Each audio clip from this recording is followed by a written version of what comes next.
All right. You good? Look at you, licky little dog. Yeah. All righty. Welcome, everybody. It's Wednesday. It's not quite after dark. We're still got a little light outside. And it's Houston with a Problem, episode number 456. I love when the numbers flow like that. 456. So, I mean, you all watched the lines today, the green lines, or in this case, red lines today. Right, Premarket. I think it was $62 or $63. Right as the market opened, and they immediately hammered it down $30 to 30-something dollars, and then just kind of hovered right around that $34 line. Finished at 36 today. After hours, it's still right around $34. Last I checked. 35.68. So I think their goal is they wanted to bring this thing below $25. Below $25, they cut out about 10 million shares. No. Yeah, 5 to 10 million shares, I think they cut out of the options chain. And they couldn't do it. So tomorrow we might see some gamma ramping. The volumes will have to get insane to meet what they need to cover what they've got coming. So I say buckle the fudge up, man. It's gonna be a fun little show the next couple of days. Again, if it finishes over $34, I think we see prices that make January 2021 look like child's play. 10% of the entire total shares outstanding goes in the money at $34. And who knows? I haven't even checked what happened today with options. Do I have? There's options chain. Okay, let's refresh this guy. One sec. Before I do that, we will do this.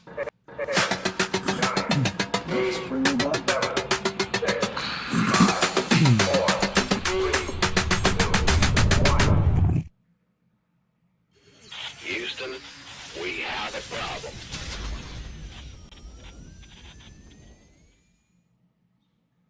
Okay, turn off the tip intro. Shabam. And okay. The options chain. Let's just have ourselves a look-see. That's the calculator. That's not the options chain. That's the options chain. There we go. Okay. A lot of red in here because the price got hammered down $30. But you can see open interest still really high. Those $12 ones still at 21,000. So about 2,000 of them cashed out. Still at 12,000 for 17. Still at 23,000 for 20. Still at 21,000 for 25. 37,000 at 30. 18,000 at 34. This was the previous peak until this week when they started writing options higher. And now we've got another 20,000 or so. Just weeklies. Like weeklies, people are buying $55.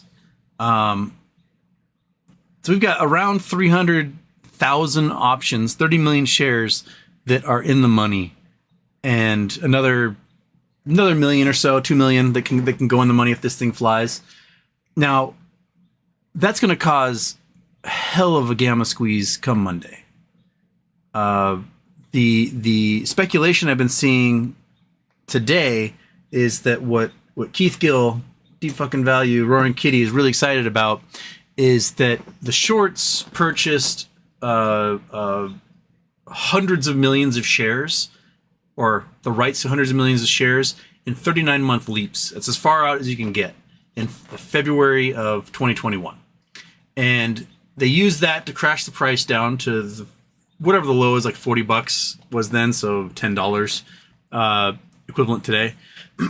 And they sat in those leaps hoping the stock would go to zero and then would never have to deal with exercising them. And those suckers come due on Tuesday.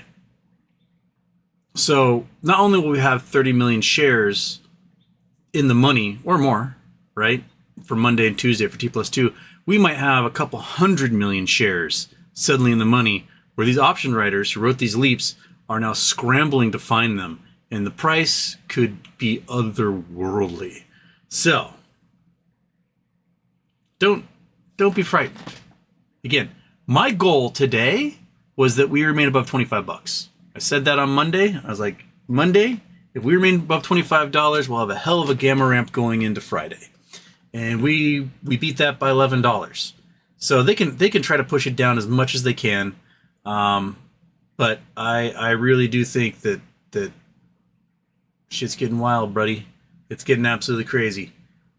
And I will crack open Martinelli's on Friday if we close above $34. Because I can only get so erect. That's where we are. Oh crap, I forgot to turn off the other one. It's been so long since I run a perfect show. I'm so tired, boss. Too many intros. Too many things to look at. It's your fault, monkey.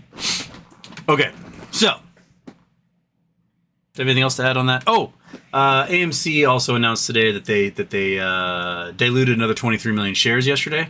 They did for a debt for equity swap at a screaming discount for someone that they had lent with, and of course those guys probably dumped all 23 million shares almost instantaneously because that's exactly what they do every single time. Whatever. So yeah, let's rock and roll. What's on your minds, people? It's almost dark outside. For most of you, it's really late, or it's incredibly early. It's Wednesday. I'll probably end up doing a show tomorrow, a little one at least, because this week is crazy, man.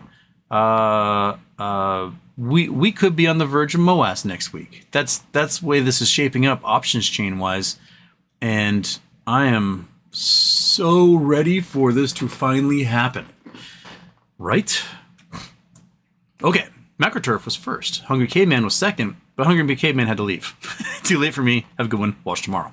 MacroTurf Houston, crime be criming. Will we ever get our chance with all the crimers out there who crime it up in a market built for crime? Here's the thing about fraudulent markets, hucksters, charlatans, the Ponzi scheme people, is that while they're on top, they're super powerful. But at some point, the well runs dry, and that's it. Their power comes from having money, cash on hand, and having a net worth and value. But if suddenly the money dries up, they have no ability to do anything about it. Once Madoff dried up, that was it. He was done, right? Once Enron dried up, that was it. Once Tyco dried up, that was it. If they run out of money, their power disappears and their friends vanish. At these levels, everyone is using each other. They're all sociopaths. They're all masters of the universe. They will use each other all day long, and if they don't need you anymore because you can't be used, poof, you're on your own and you're gone. So these folks have power and they've got prestige and they got influence until they don't. And it's when that well runs dry is when the SEC and the FBI come calling. And I think we're coming close to that point. I wouldn't doubt if we see vast margin calls next week as this thing gamma squeezes unlike anything we've seen. And we'll start to have the FOMO folks jumping in when they see this thing, at triple digits, $100 a share, whatever. They'll be like, oh, I better get on this. And they will. They'll totally get on this. And that will cause, a bigger rush as they tell their friends and they tell two friends and they tell two friends and so on and so on and so on. And that's where we are. So we'll get our chance. The chance always comes. It's just maybe not necessarily on the time scale we want, but at some point these dudes are going to be toast. Lone Wolf was 3. Copy paste. NSAP earnings report today was up 837% after markets closed. $204 million revenue, operational costs under $1 million, approximately 3 cents a share. Price was 1 cent at closing. Noted. Matthew Jackson bought a $39.50 call for next Friday. Cost me $1,100. I don't know what I was thinking. I was using chemical cleaners and got dizzy. Next thing you know, I bought that. Wish me luck. Buddy. I wish implied volatility wasn't so crazy. Like I would have loved us to not have such a big gamma earlier this week and have the stock price just kind of hover around $30 all week long so that the implied volatility would shrink and I could buy just cajillions of options. But even way up on the chain, what we got for next week here so far, May 24th. Okay. So at the money, $6. That's respectable. But even if you go far out, right? You're still, you go $15 out, you're still at $3.45. That's still a lot. I would like to see that at like $1. that would help me out a lot. I really, really, really, really, really, really, really, really, really want to be able to get 100 options for next week, because I think 100 options will probably turn into $2 to $4 million if this thing does what it did in 2021.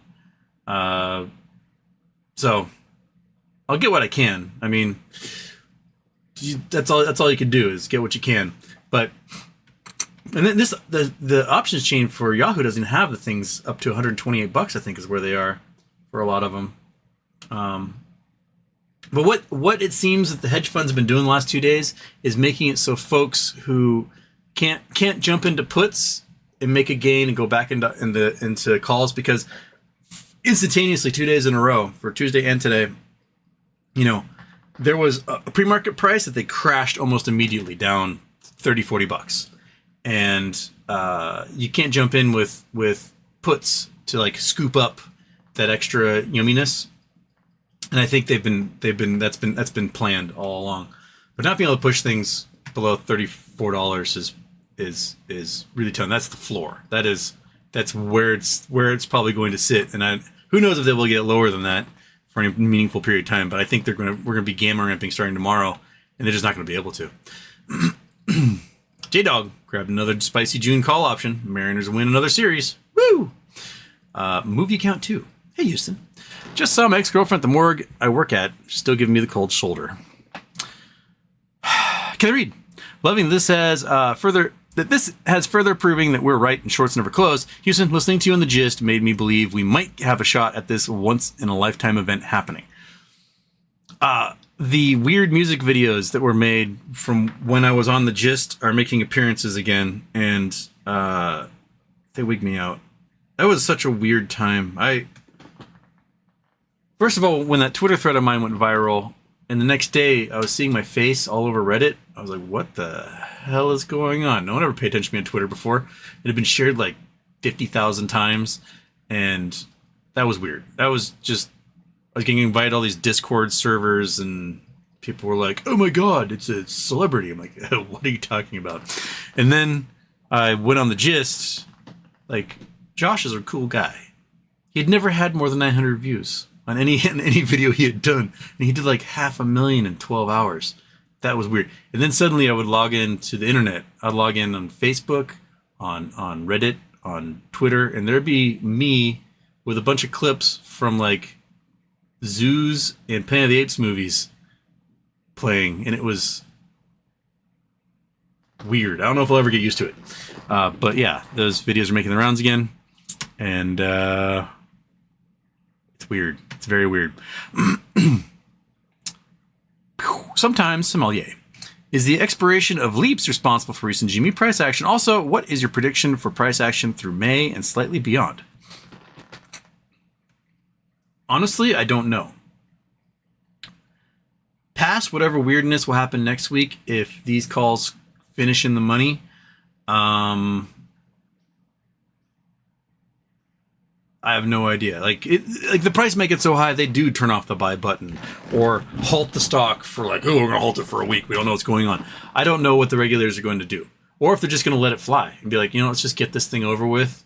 Let's get these people to sell all their shares and just finish this. And if a bunch of hedge funds die in the process, then that's what's going to happen. I don't know what their plan is. They've been plotting in back rooms for 3 years about what they're going to do in this situation. They rushed through all sorts of rules in 2021. They've tried everything they can to try and figure out how they're going to mitigate this whole thing. And I don't know. I mean, if the price goes to $400 and they don't turn off the buy button, the price is going to $2,000. If it goes to $2,000 and they turn off the buy button, it's going to $10,000. You guys are not selling until you see enough zeros in your account where you're like, yes, myself, my friends, my family, and all of their future generations have nothing to worry about. That's where the majority of people who hold the most shares are sitting. And you're not going to convince them to sell at $400. You're not going to convince them to sell at $1,000. You could have in January 2021. If the stock went to $1,000, everyone would have high-fived themselves and it would have been over. But no, they had to like break all the rules and screw everybody over. And then everyone started doubling down and doing all the research and figuring out just how squirrely everything is. And now we want blood. We want all those little hedge fund douchebags, the Chad Chattingtons IIIs, and all their little buddies and relatives and everyone else in the corner offices that were given to them by their dads. We want them writing our names on Starbucks cups when this is all over.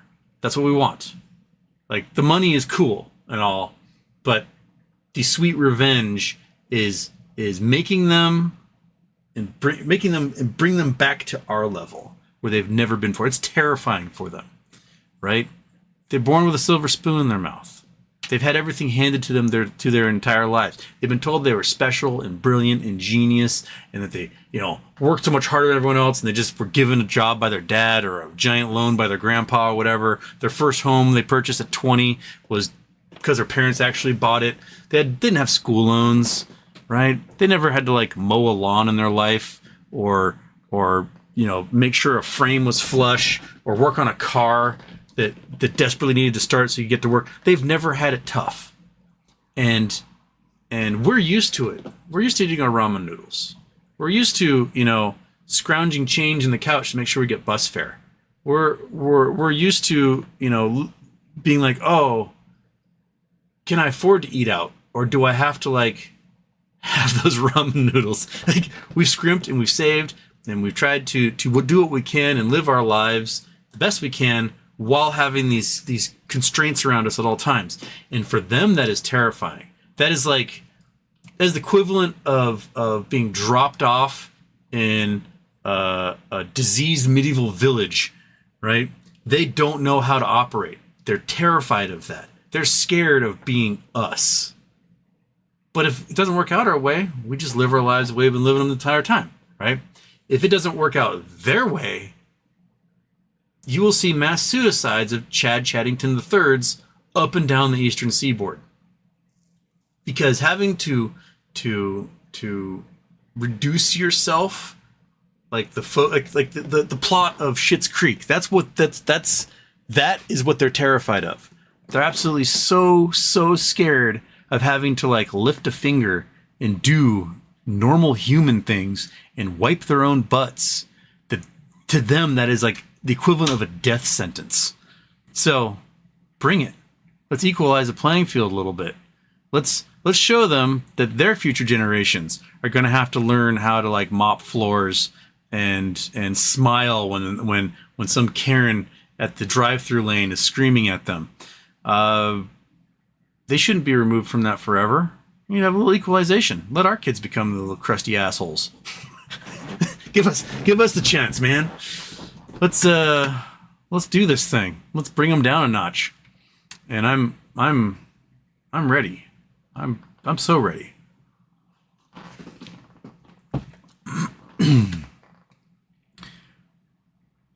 Pair turn. Houston. We got rock today, but still have 2 days to stay above $34. What are your thoughts on the whole Jamie situation right now? RC being very quiet. I think RC is being very quiet because he has to be very quiet. That they're making some crazy moves. It appears that they did a whole bunch of buybacks. I wouldn't doubt if we see them do buybacks again next week, forcing that gamma squeeze. And so he's got to be super, super duper silent. Keith Gill, on the other hand, can make as much noise as he wants because apparently whatever gag order he's been under is over. And he's like free. He's been spending the last 3 years editing the silliest videos he could possibly make. And he's just releasing them one after another. Like, he's released like, what, 60 of them so far? Something crazy like that. So it's, bring it, buddy. Let's see what you got. And Latinum, Jimmy has fallen a little bit in after hours, but the volume is lower, but still at 5.6 million. Think the shorts have created enough married puts to cover? Let's look at what the puts are doing. Go back to this options chain. So we're probably looking at far out, right? So we're probably looking at least January 2025, if not further. And what do we got in the puts? That's not enough. That's not enough at all. There's nothing in puts in this zone. There's a whole bunch of call options, but not a lot of puts. Okay, let's look at January 2026. That's not very many either. So they might be doing leaps again. Anything in June? And that's not very many. We have someone who's offset at $5 with 2,000 of them, but that's not going to be enough to make up for the 30 million shares going in the money. I don't see enough at all on this. So what about close by? What do we have for puts, say, at these? Still a bunch of calls there. Okay, we got some decent put action for June. And this makes sense, right? You can buy them now, and maybe we get a squeeze and it goes back down to the level it's been.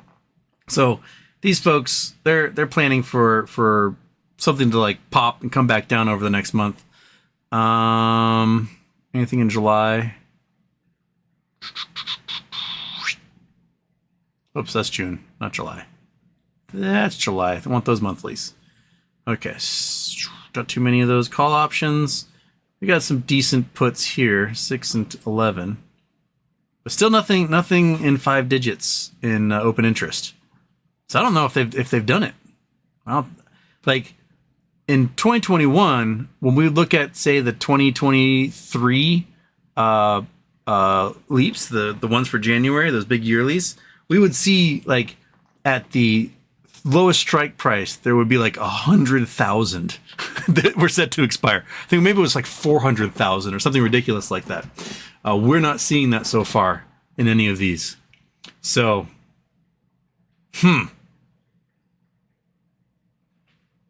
if they're looking for the married puts, they haven't done it yet. My guess is if they do it, it'll be a last minute thing. When the price gets so bonkers, it's cheaper for them to go and get these puts than it is to pay. And it might be able to cover, but I think the price is going to be flying so fast it won't mean anything at that point. Stephanie, what's up with the Kitty crypto token from Roaring Kitty? Worth it? It's not from Roaring Kitty. It's a scam. It's somebody who's posting like Roaring Kitty using his name to try and sell people crypto tokens. They're going to rug pull everybody. It's not at all Keith Gill. It's like when I was on Twitter, people would make fake Houston Wade accounts and then try to scam people like, contact me on my WhatsApp. They still do it every once in a while in the comment section of my videos. It's just somebody trying to scam. That's it. So you see it, report it. Pops up, report it for fraudulent imitation of another account, stuff like that, and get rid of it. It's all scam. All scam there, Stephanie. Okay. Alex Bishop is here. Devin Johnson, Houston. No question. Just want to say thank you for all the knowledge you shed on us. I've been watching you since the super suspect MMAC code halt day. Give Monkey Butt a treat. She's had so many treats today. We did a giant 6-mile walk into town to go have lunch with my aunt.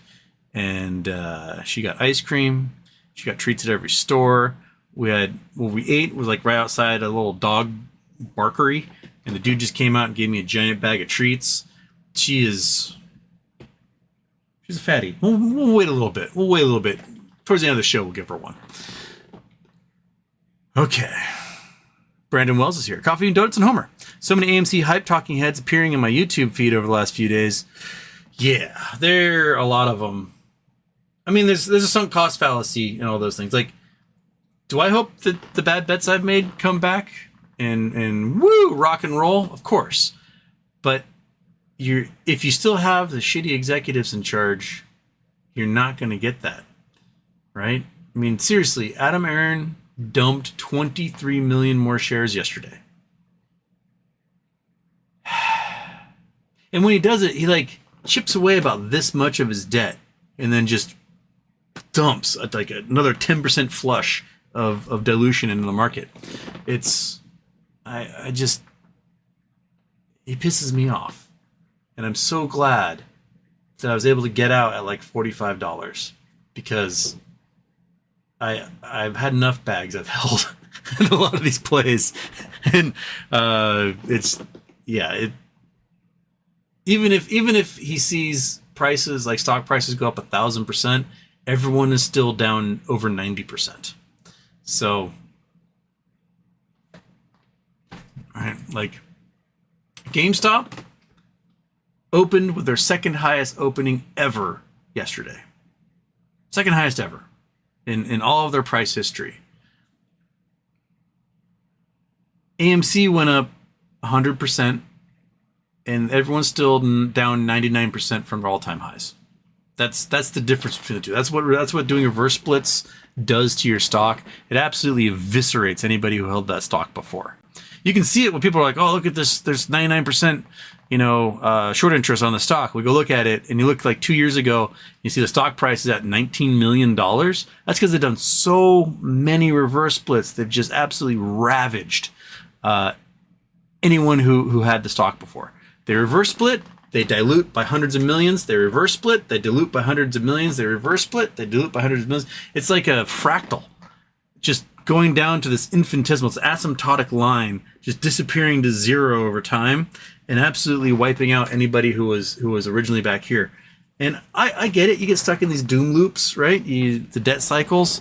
You have to sell shares to make enough money to pay off the debt. You have to take more debt to pay for your company that isn't yet viable, and they get you stuck in them over and over and over and over again.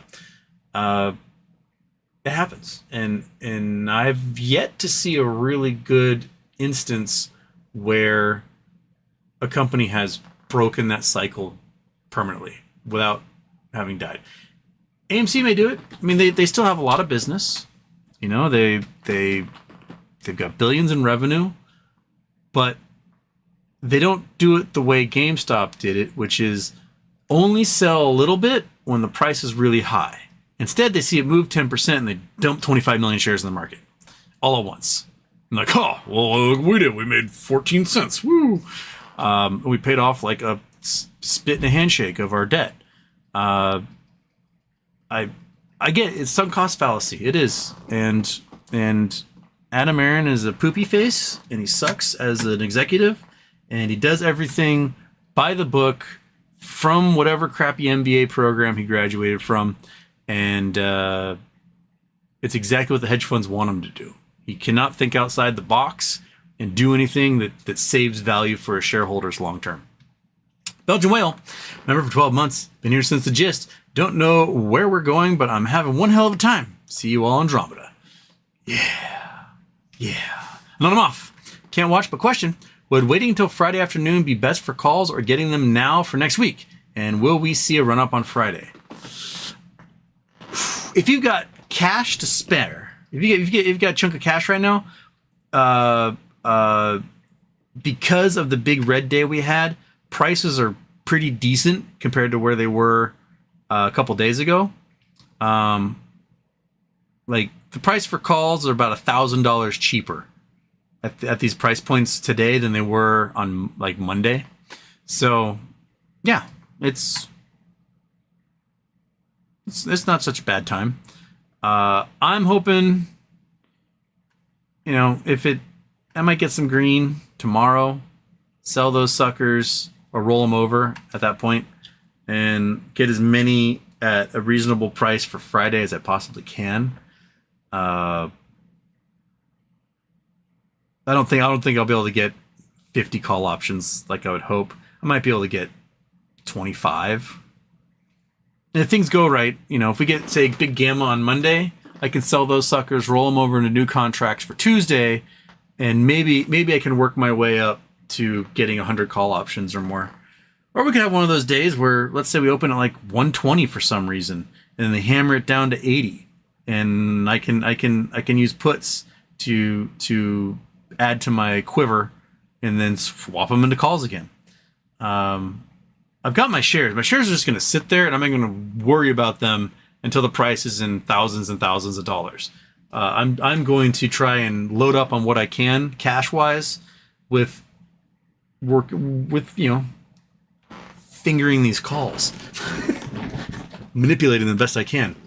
But they've done a pretty good job of making it really hard to find a pattern with how they're hammering it down. So it's making it difficult to like pull the trigger.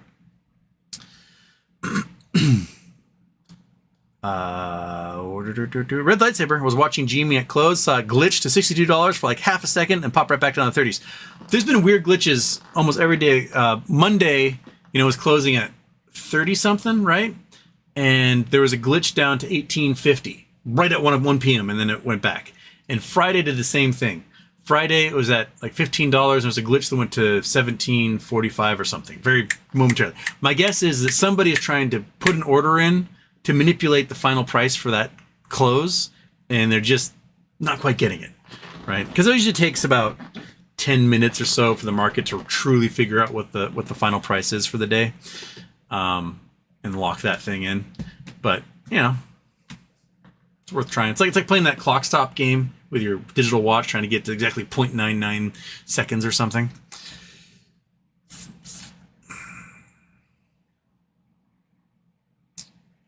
Matthew Bennett, Houston, happy birthday. Are market maker exempt orders to fill an obligation? Do they ever have to cover the phantom shares? Thanks for all your work. Please give Monkey a treat. Monkey, you want everyone wants me to give you a TREAT.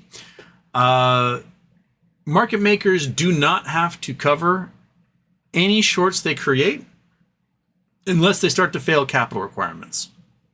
And honestly, I don't really necessarily know exactly what capital requirements mean, because you look at something like Citadel, who moves 40% of retail orders, right?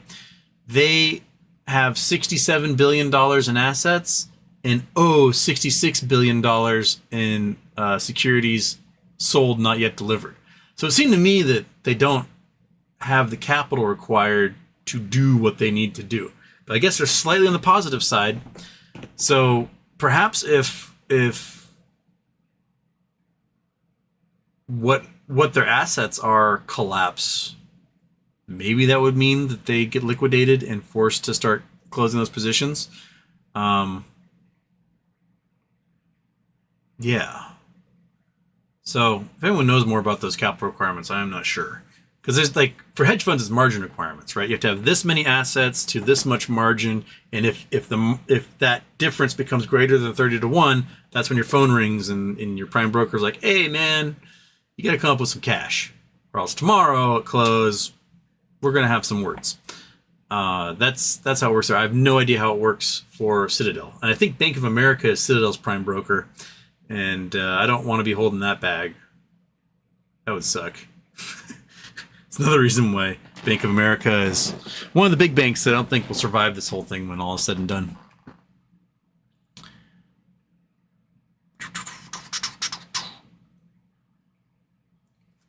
Confidence Homer, no, they aren't the same. Or Twin Brothers. DFV had nothing to do with AMC. They do. The AMC bros do love to be like, DFV's back, bro. Woo! The dude's never mentioned AMC once in his life. They are in the same basket. They are in the same ETFs. Their prices are going to affect each other in that respect. But I don't think Keith Gill has ever bothered buying a share of AMC in his life, as far as I know. Sad Boy Incorporated, Houston, I'm worried about GME and the halts. If they halt at once to slow down price discovery or event trades off exchange to affect market price, then they will do it every time. I think the squeeze has been killed in the cradle this time around because they will continue to halt during moments of market volatility, which a squeeze is entirely dependent upon. That's possible, right? But at some point, when liquidations happen, they're going to need to close these positions as fast as humanly possible.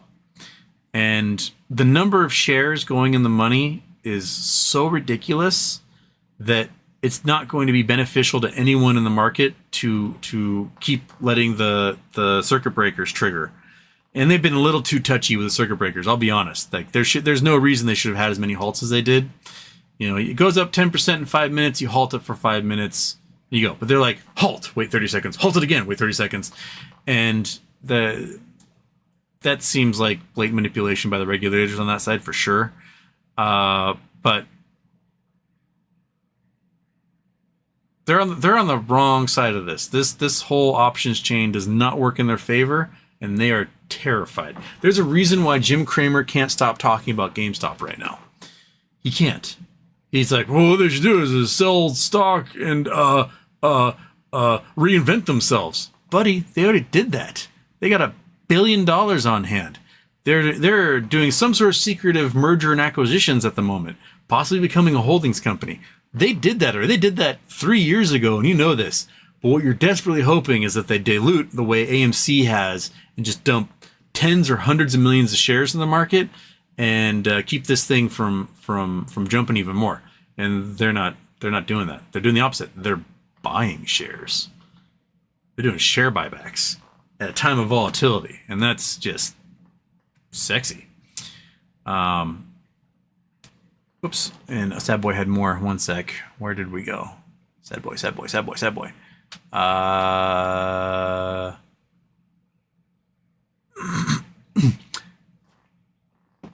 We are actively put at a financial disadvantage because of theta decay, and our options depend on price volatility, both of which are canceled out by halts. If things were actually fair, every moment that halt occurs, the theta decay on those options contracts should also be paused to prevent an unfair advantage for market makers and options sellers. I like that. Yeah. Sadboy Corporate, I know this because I sold 380 puts on AMC this morning, and I materially benefited in price every time AMC halted. Interesting. All right. I think you're right about that. That might be what they're doing in trying to protect themselves. But again, they couldn't get it below 34 for any meaningful amount of time. So 30 million shares in the money. That's all that matters to me at this point. B-Ball 3710. I'm skeptical of elites ever letting Moash truly happen. What's a target price range we could realistically see in 2024 if I wanted to move off a few shares? Next Wednesday, 1 kajillion. That's if it finishes above 34 on Friday. 1 kajillion.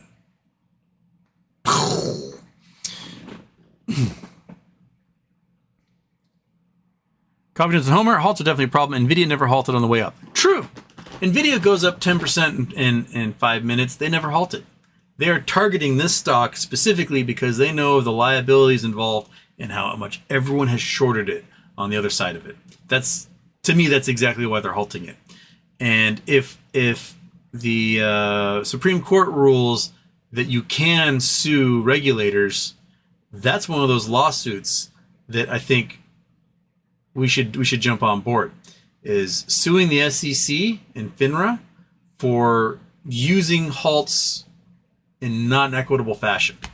Like, this company here seems to be doing things that should necessitate a circuit breaker halt, and you weren't touching it. But these guys over here do, and you halt it 60 times in 3 days.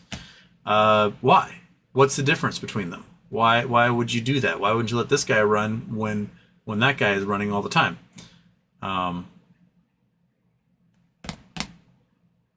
Let us sue the regulators. Confidence Homer, if those get exercised, won't you have to buy 38,000 shares? Really stupid. I actually did write covered calls for $100. Yes. If those do get exercised, you do have to write, get those 38,000 shares. Yes, they do. But they might be. I don't know how they're covered. Probably stupid. I actually did write covered calls for $100 this Friday. It sold immediately. Jimmy's mooning Friday. You're going to be the guinea pig for us. Confidence Homer, what's your strike prices? I've got 18, 20, 24, and 34. And the first three are for this week. The 34 is for next week. I will probably roll everything over into stuff that's maybe $5 over the closing price tomorrow or on Friday. Or right around what I think the closing price is going to be on Friday. And because the way the volatility is going, this thing can jump $40 to $100 overnight. So that can make for some crazy openings. And yeah, so that's what I got at the moment.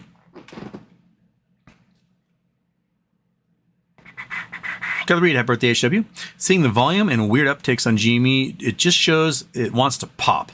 I hope that this movement and having Roaring Kitty back means we were right all along. Buckle up. I think we were right. But really stupid. How many tweets did Roaring Kitty do today? He's still on track for countdown.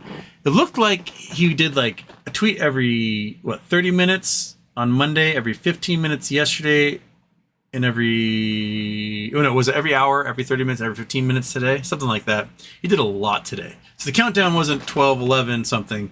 It's like time-wise. So every 30 minutes, every hour, every 30 minutes, every 15 minutes. I guess he does every 7.5 minutes tomorrow, if that's the case. That just means that's like just infinitely more weird-ass videos that he's edited over the last 3 years. I guess when you have, suddenly have like $40-50 million in the bank, you can spend all of your time in Premiere ripping DVDs and cutting videos up and inserting yourself into them.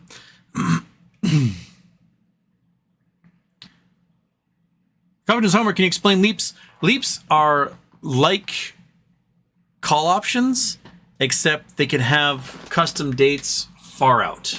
That's the best I can do. Let's see what Investopedia gives as their most definitive. Leaps Investopedia. Long-term equity anticipation securities. That's So leaps or long-term equity anticipation securities are publicly traded options contracts with expiration dates that are longer than 1 year. Typically, leaps may expire up to 3 years from the date of issue. They are functionally identical to most other issued options, except with longer times until expiration. The leaps contract grants the buyer the right, but an obligation to purchase or sell, depending on if the option is a call or put, respectively. The underlying asset is the predetermined price before its expiration date. Key takeaways: long-term equity anticipation securities are listed options contracts that expire in more than a year. These contracts are ideal for options traders looking to trade a prolonged trend.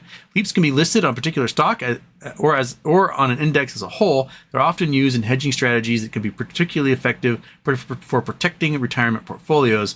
The premiums for leaps are higher than those for standard options in the same stock, but lower than the cost of shares of the underlying stock. Yeah, so apparently 39 months is the longest leap you can do, and a bunch of those are purchased in February 14th, 2021, so they expire on Tuesday, 39 months out, and here we are. Yeah, so there you go. There's call options that are really far away. And oftentimes they're custom. So like we'll refer to leaps like you'll see January 2025, June 2025, January 2026 available, and look at the options change. Because those are 2 years away, we call those leaps, even though they're part of the normal like monthly options schedule as time goes on. In those June and January leaps options, you'll see that there's a lot more open interest, more of those contracts have been purchased because they've been around longer for people to go, oh, I'm going to buy this for a year ahead from now. But there are leaps that could be custom negotiated option houses for custom expiration dates as well. And that's what I think is coming due next week for the short sellers. And that's going to put a lot of shares in the market.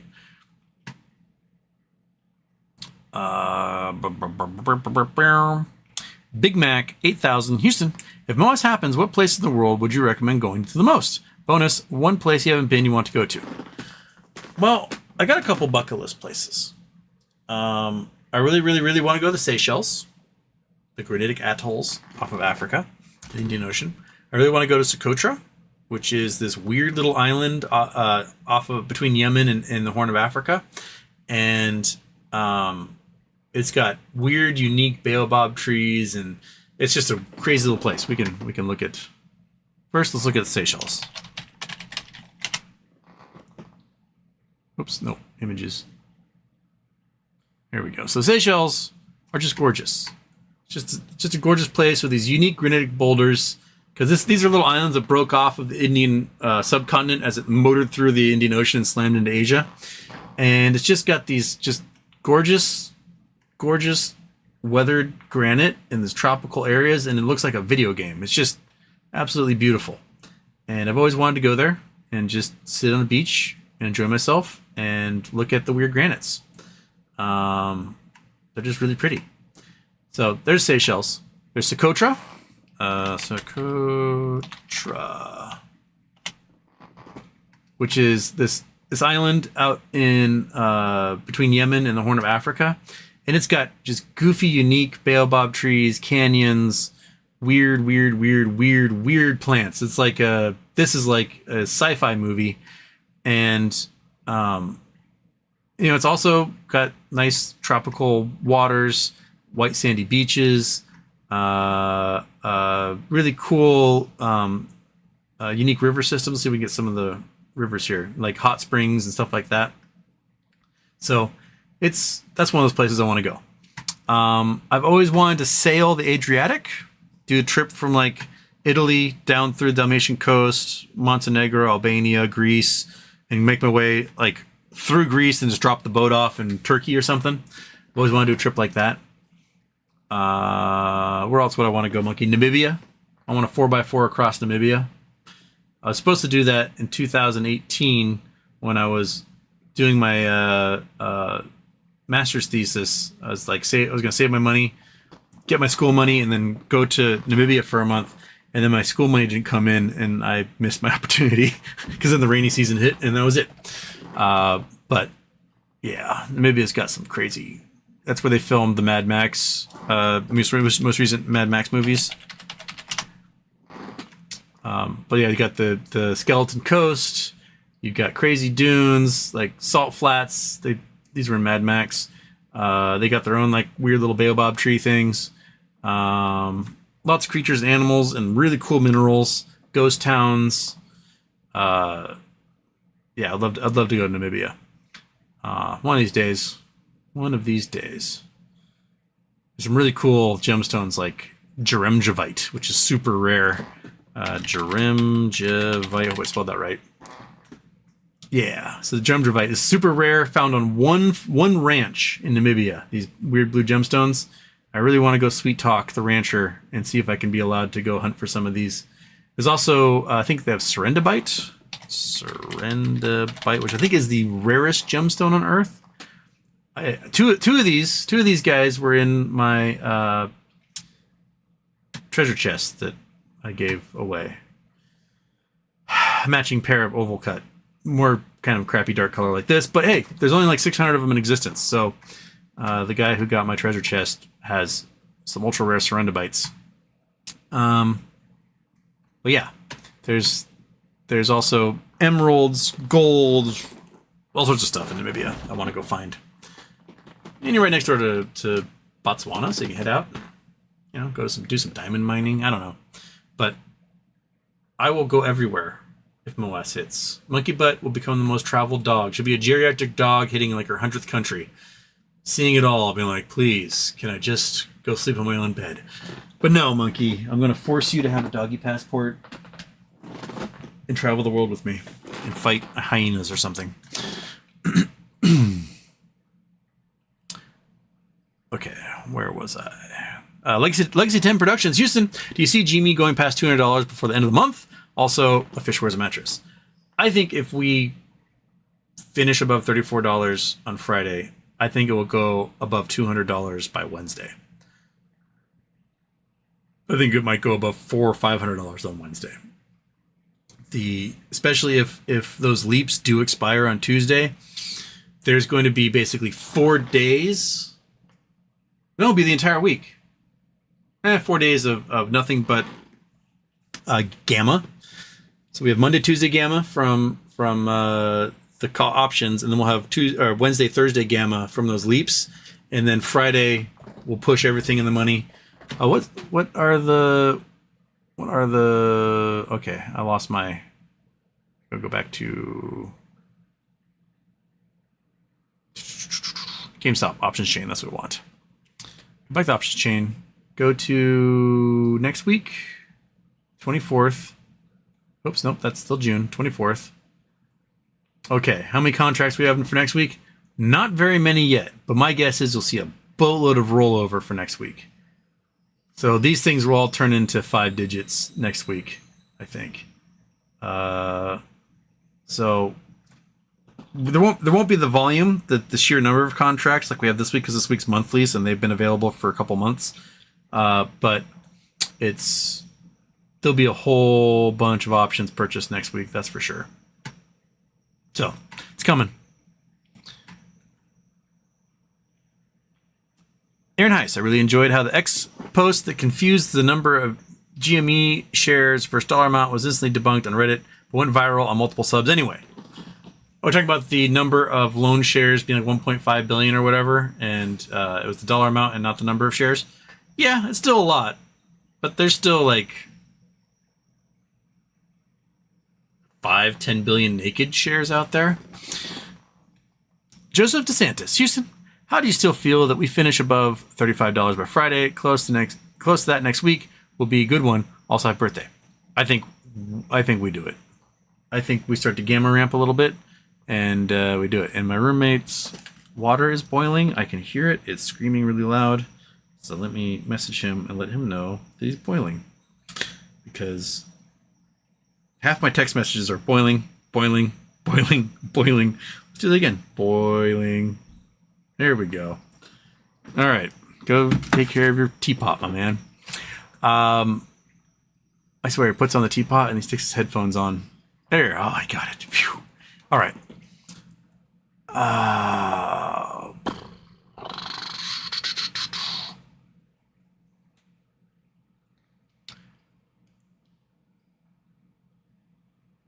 Setboy Corporate, 380 of them at a $5 premium each. Oh, that's ridiculous. Like, they're paying you $5 for the privilege of you buying the share back from them at $3.50 or $3.80 or whatever it is. Like, that's just, sometimes call options don't make any sense.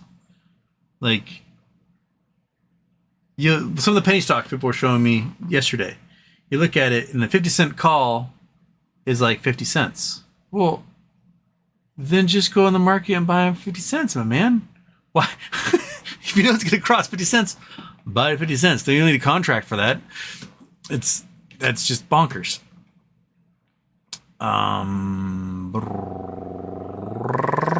BOH Houston Mullion, not million. Also, I did put Mullion. God dang it! I'm my own worst editor.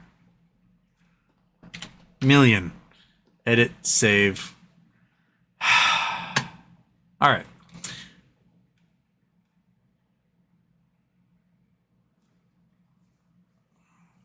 Subway Corporate, assuming AMC dilutes again, it will cause an IV crash. This will crash the price of all options, regardless of AMC or GME.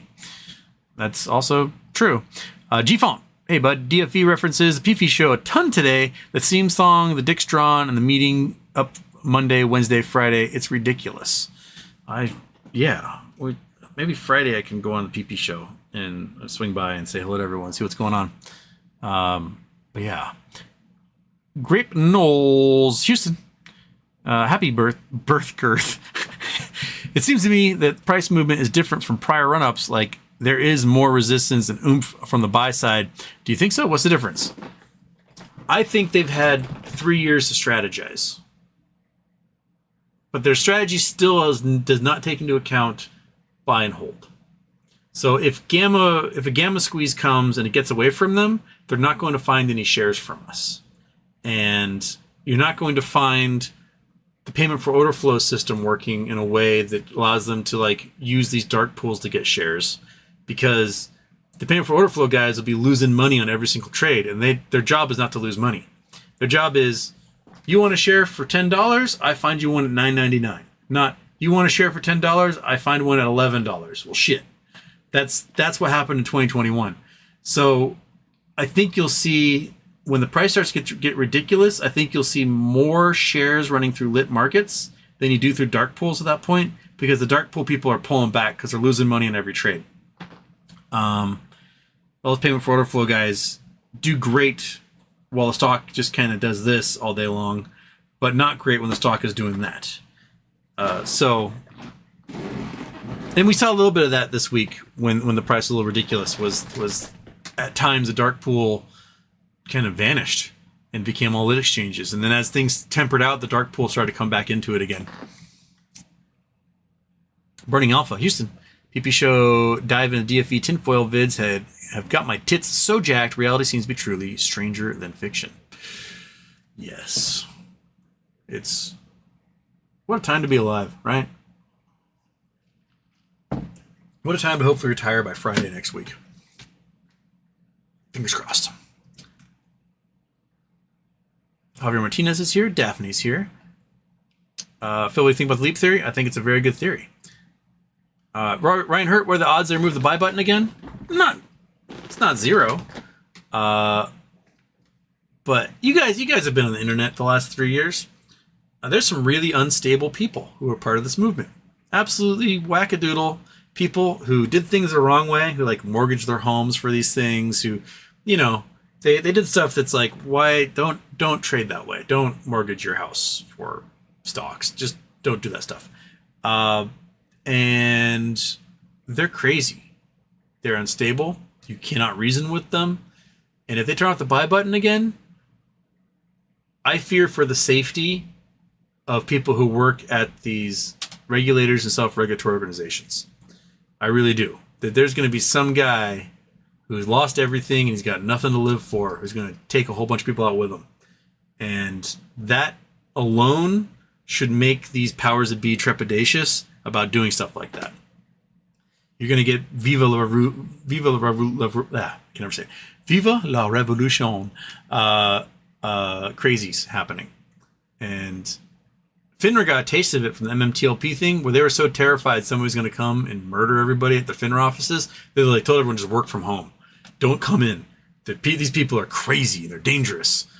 There are crazy and dangerous people in this movement. I make no bones about it. I interact with them every day on the internet, and they are, especially the ones that like have the QAnon, New World Order, lizard people things. Those guys exist, and their frontal lobes are broken. So, you know, if they see like everyone's shitting on me, I'm going to take back what is rightfully mine. They're going to go bonkers.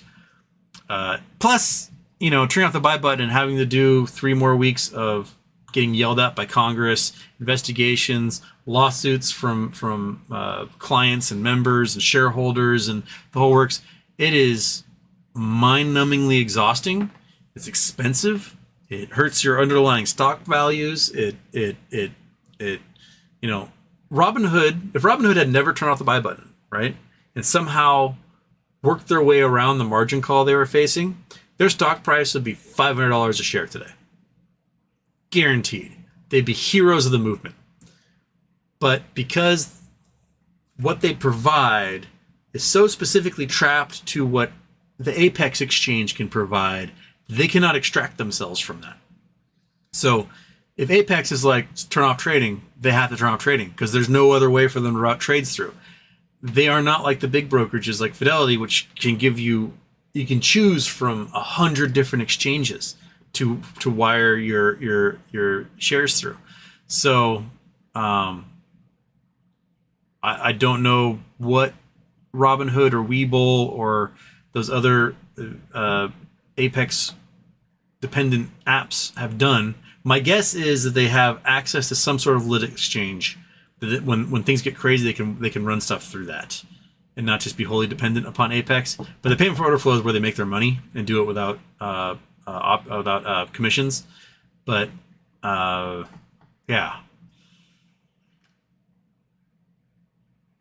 Right, monkey? Yes, we're an hour in. Why not take a moment to do this?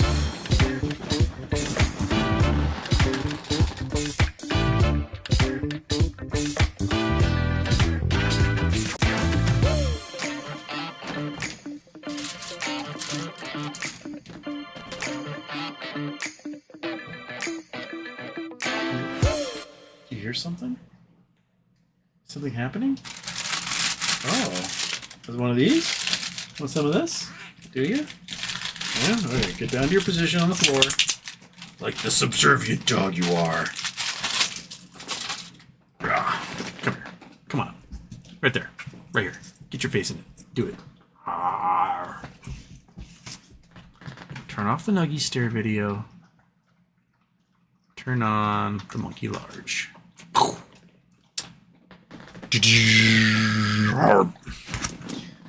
Happy dog time. Boom. All right. So, Sad Boy Corporate has sold 380 puts for $5 each at the 2.5 strike on AMC.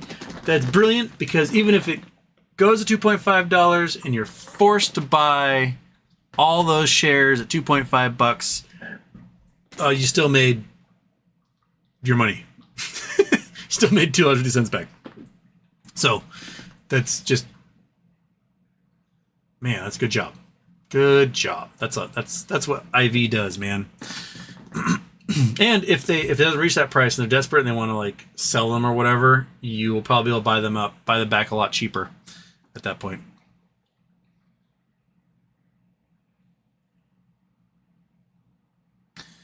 Mike Towels, let's say phone number prices. If I have DRS shares versus broker shares, which would you look at selling first?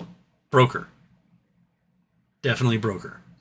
It'll move lickety split, and you'll be able to set your prices, see it sell, set your prices, see it sell.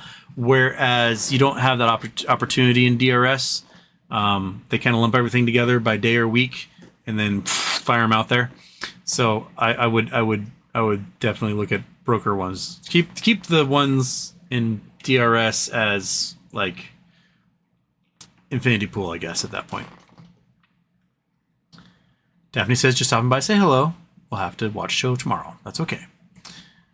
SPX broke 5,300 today. Absolute clown market, but I am absolutely going to profit off of it in the meantime. Yes. Probably stupid. I'm not frightened. I'm horny. I'm scaroused.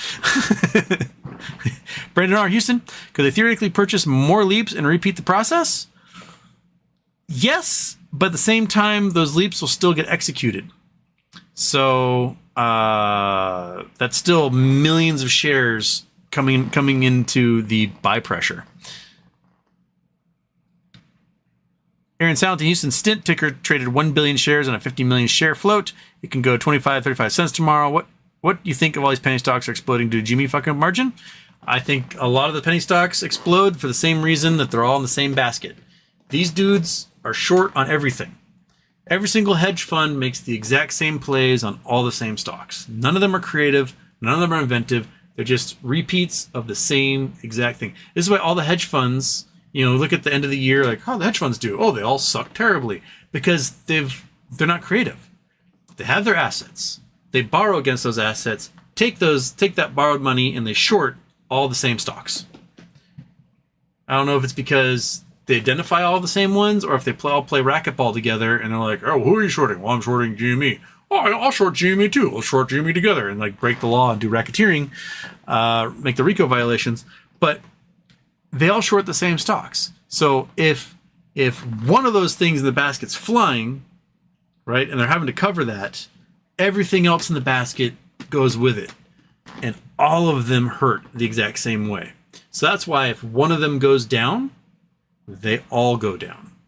Chain reaction. That's why they turned off the buy button in 2021. They basically said that there was going to be a systemic collapse of the entire hedge fund market. All of them were going to vanish, one after another, because when liquidation happens, they sell their assets in the market, diluting blue chips and bonds, causing the price of those to drop, which causes the ones who haven't been liquidated yet to see their assets drop. And if their assets drop, then the ratio of assets to margin explodes beyond 30 to 1. They get liquidated, and one after another after another. And as they get liquidated and are forced to close these positions, the prices on these stocks they shorted squeeze, which causes other companies, other hedge funds whose assets may have not been hurt, to see their margin fly through the roof. And all of a sudden, they're facing margin calls and liquidation. It just happens again and again and again and again, over and over and over and over. Tedalus, what is the volume you're looking at before selling?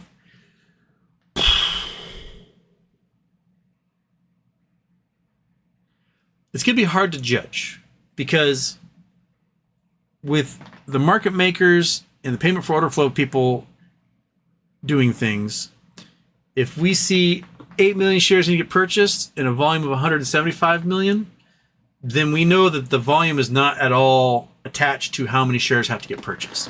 That it is high frequency traders, it is payment for order flow guys, it's dark pools, these things all doing crazy stuff because they're getting arbitrage of every transaction.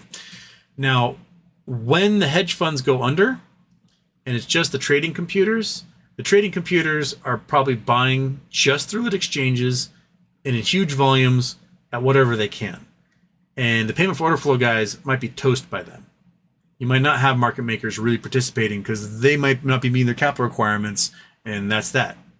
So I'm not sure how to judge when it looks like that's happening, because oftentimes you don't hear about the margin calls for days or weeks after it's happened. So let's say that the dark pools, the payment for order flow, the arbitrage guys, high frequency dudes, they're all toast and not participating in this, right? They bit the bug and they're out. And we're down to the trading computers closing out positions. I would look at probably between 6 and 10 billion shares exchanging when we get to like MOAS prices. We're talking, lots of zeros and crooked numbers. And they'll try to do that as fast as humanly possible. Judging by average volume, which is around 11 million at the moment, and the number of shares short plus the likelihood of shares naked, let's say let's calculate our time, shall we? Boink.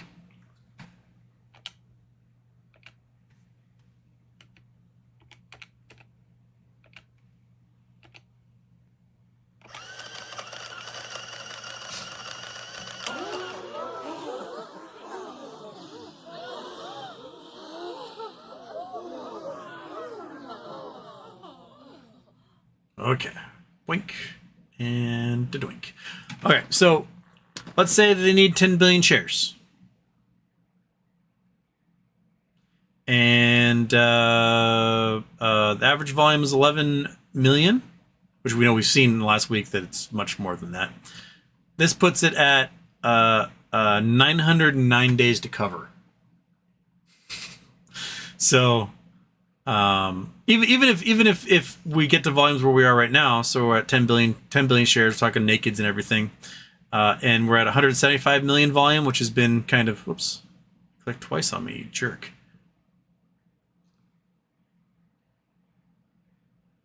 We're at still 57 days. So we're going to have to see volume numbers go absolutely bonkers. In order to close this in a respectable time, which is probably a week or two, you're going to see volumes close to 1 billion shares every single solitary day. And without market makers there to do this stuff, and they're going to be selling into the market, and people will be trying to short, but they might not have any capital to do that. It's going to be pretty crazy. Like, the healthiest people who will short are the ones who probably just entered, are not over leveraged 30 to 1, and they borrowed their shares 2 weeks ago, and they're holding on to them and waiting for MOAS to happen, and then they'll short them all at $1 bajillion, come back in when the price drops finally, and that's when they'll close out. My guess is that's probably where ICANN did it back in 2021, is he probably shorted at $400 a share, and he's been sitting pretty ever since then. So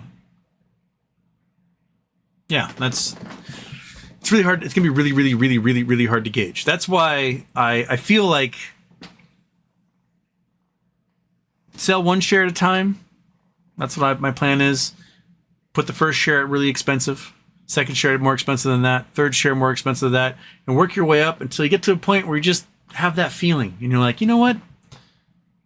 I'm going to make $80 million off of this, $100 billion, whatever it is, depending on how many shares you have. I might just throw the rest of them out there and turn off my brain and hop on a plane and go to the Seychelles because I can.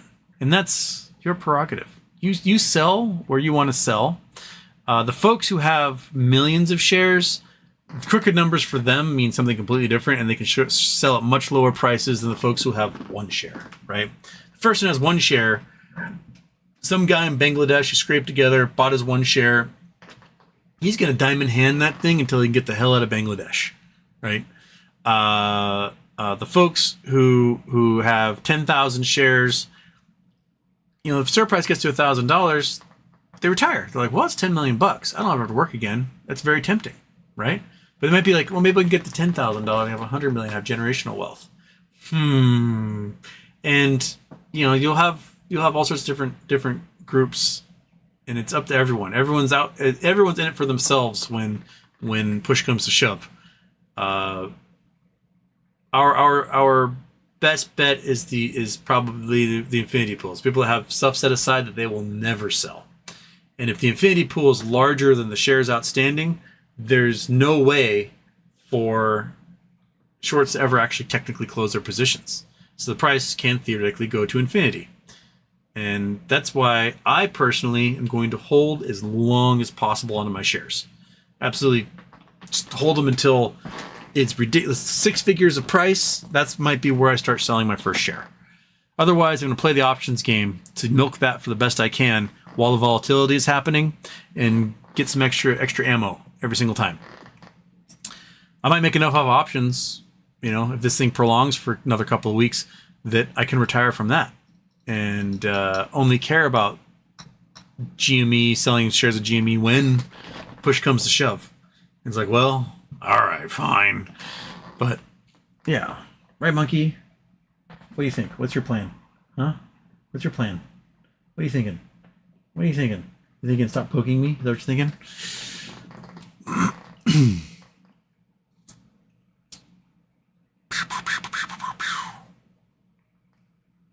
Okay.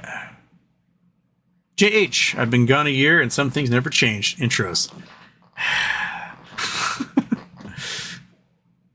Aaron Southern, how is one naked short 1 billion shares and a 50 million float ticker symbol SINT? Because the shares aren't worth anything and no one cares. That's how. that's that simple. Well, I think they were able to short probably 5 to 10 billion shares in bankruptcy for BBBY because the stock price was in the pennies. No one cares. It's only when the stock price all of a sudden is in the dollars or tens of dollars do people suddenly care. And yeah. Best of the rest, 222. Adam Aaron just keeps screwing his investors. Yep. Belgian Whale couldn't log into computer share on Monday due to maintenance. Took me over an hour, so I un-DRS 2200. Took less than 24 hours to get him back to IBKR. Happy I'm up early, by the way, H-Man Live. Well, welcome aboard.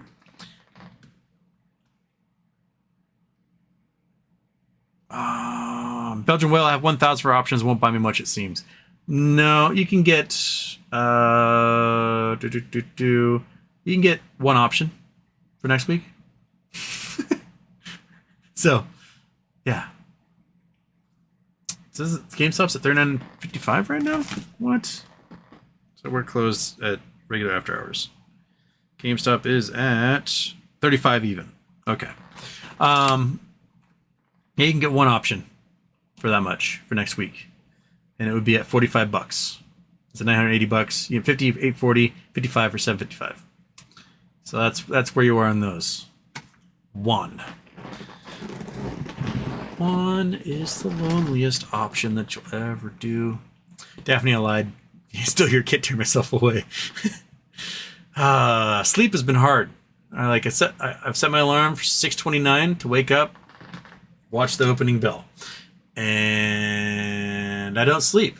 I'm just laying there like, okay, well, if situation does this tomorrow, what do I do? What's my plan? How do I sell my options? Do I buy puts and write it down, write it back up again, and then launch into next week and hopefully get as many as I can? It's just... So, here we are. Doing what we can do. Hoping it goes from there. It's just a matter of money. It's a matter of stealing from the poor's. Well, it's not just a matter of money. It's a matter of stealing from poor's, not other rich people. The moment you take wealth from wealthy people, you are done. Exactly. That's why Bernie Madoff went to prison, is because he stole from rich people. The people who stole from poor people, they didn't go to prison. People who gave all those terrible mortgage-backed securities to teacher funds and stuff, they didn't go to prison. Even the you steal from poor people, no one cares. You steal from rich people, people care a lot, right? Which is why this time around I'd be worried about the poor people and their guns, because they cannot be reasoned with. If you take everything from them at some point and they feel like they've got nothing to lose, they're gonna snap, and you have to watch out for those guys.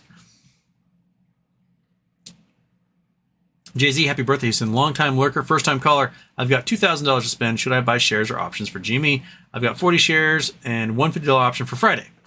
I have a feeling $50 option will probably go on the money. If not, you can always roll it over into next week and compound it.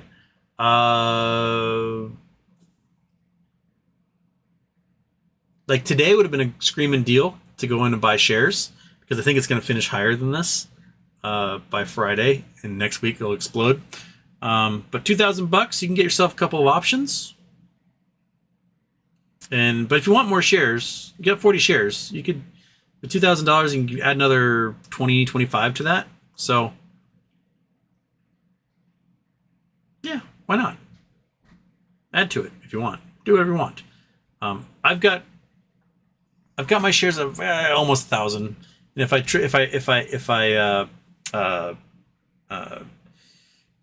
what's the word I'm looking for, monkey? Exercise one of my options, I'll be over my 1,000 limit. I'll be cool.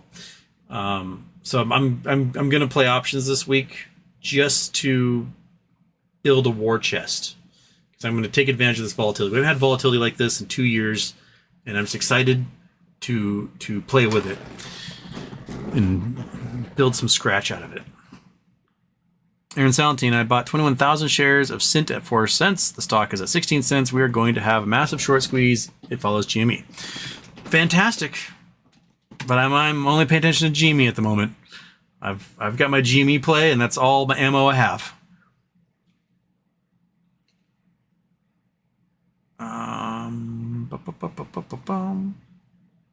Passing Cloud, selling put credit spreads on GME is paying 2 times your risk weekly. It's a good way to play options while volatility is high, since it cancels out. Noted. Daphne, buy shares, that's far less risky. It is. Buying shares is way less risky than playing with options. But this is my degenerate gambler side, trying to have fun with it. At this point, I have a $700 investment that's worth like 11 grand at the moment. Okay, that's fun. That's fun. Lobby, in other news, and New York Times says Kenny G is in communication with Trump's campaign to make a major donation. Yeah, apparently Kenny G was like, hey man, who's your vice president going to be? If you tell me and I like him, I'll donate to your campaign. Which is hilarious, because Trump's like, screw Ken Griffin and shorting my DJT, and he's the worst evil thing in the entire world. Just absolute clown show. Leopards eating my face. That's the gist of it. And it's just silly. Tai Futavong, Trump will lose again. He will.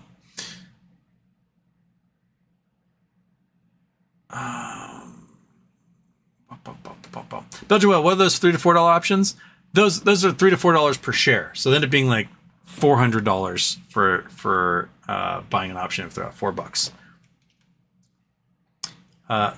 Leon Noel, don't we have to wait for the CAS system? CAS system in Canada is the 28th, 31st for the US. Although the CAS system has been running. Like, they do have the ability to look at what's going on. It's just not official yet until the 28th in Canada and the 31st in the US. So the CAS system is there. It's been in place for like 3 years. They've been getting data from it. They just haven't utilized that data for anything.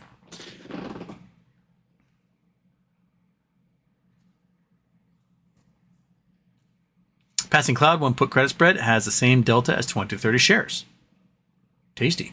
Aaron Salentine, if GME closes at $50 a share Friday, the option chain would be $1 trillion collapse for the following week. Well, every penny stock will scream that has been naked shorted also. Margin calls. Exactly.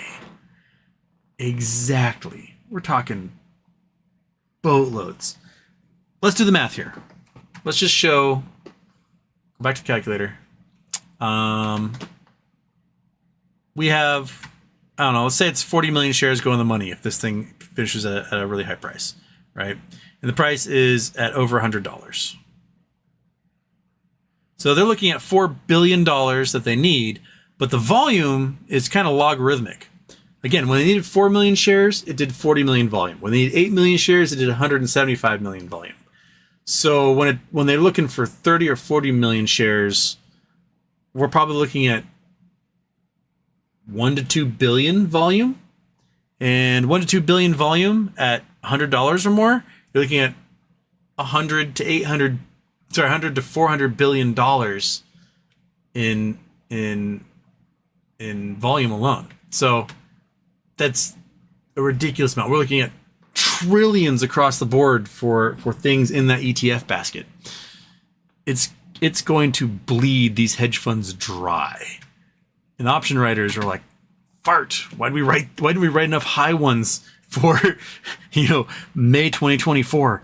They should have written a whole bunch. Should have written some $900 ones to just get people to split their focus and go, oh, these are a penny each. I'll buy all the ones I can. But they're ruining the day that they had the highest option be $34 on this. Malami Shabe. Infinite Squeeze. Yes.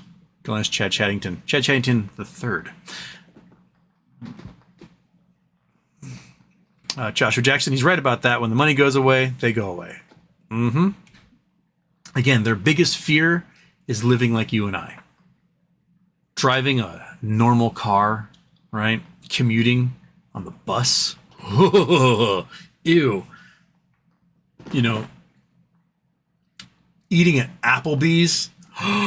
Like they're too good for that, right? They're important. Their mommy told them so. So if they have to reduce themselves to our level, they would rather not live. That's how bad we have it, and they know we have it. Is that they cannot handle the transition. They may as well off themselves. And that's why you see those Wall Street dudes jump from buildings, because they know that middle class is coming for them in a hurry. And it's just better to end it all than live like normal people. Gross. Go to vacation at Disney World. Ew. Ew. Branson, Missouri. Ew. Right? They want Monaco. They want to go to Aruba. They want to, sit their 5-star resort and take a mud bath in Bonn, Germany. Those are the things that they do, and we have not had a part of, because we go to the family cabin and go fishing, because that's all we can do with 800 other cousins who also own the cabin, because no one else can afford anything else. But they have the hunting lodge, which has 29 bedrooms, and there's just them, Buffy, and their child Portia, and they've got 8 cooks cooking for them, and people massaging them, and people doing all their gardening for them, and they just look out and look at things and go, this is lovely. I'm in a lovely environment. I'm soft as baby shit. If I had to sweep a floor, I would fucking kill myself. And that's where they go. So they're terrified of having to live like us. Can you imagine Chad Chatting the third standing outside Home Depot hoping a pickup truck comes along so that he can get a job mowing someone's lawn for the day? Maybe moving some cinder blocks, digging a trench in someone's yard to put a water pipe in. They would not. They could not. The fall from grace is so dramatic and detrimental that they will do whatever they can to avoid it. And once that money's gone, poof, and the support system is gone, that's it. There's no coming back for them. They do not know how to survive. They've never learned how to survive, right? They've been on a trust fund their entire life. They don't have to pay back student loans. They don't know what it's like. They have no clue.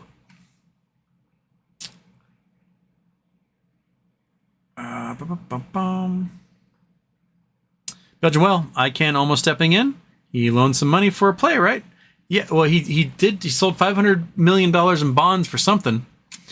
He's keeping that pretty close to the chest. The only play that we know he's done is JetBlue recently.